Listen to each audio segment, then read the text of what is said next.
In this video, I'm going to show you how to select and delete multiple photos on your iPhone. That is quite simple and easy to do, so let's begin. And first, open up Photos app, then open up some album. I'll go into Recents, and now to select some photos, first I have to hit there Add Select button, and now I can simply tap on photos or videos to select them.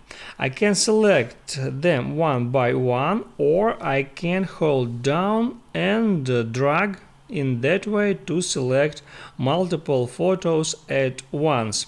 Also, I can deselect photos if I don't want to delete them from my device, and once I have selected those photos that I want to delete, all I have to do is just hit there Add Trash icon and then confirm it by hitting on Delete 3 items, three in my case. In your case it will be another count. Just hit there, and as you can see, all selected media files was successfully deleted.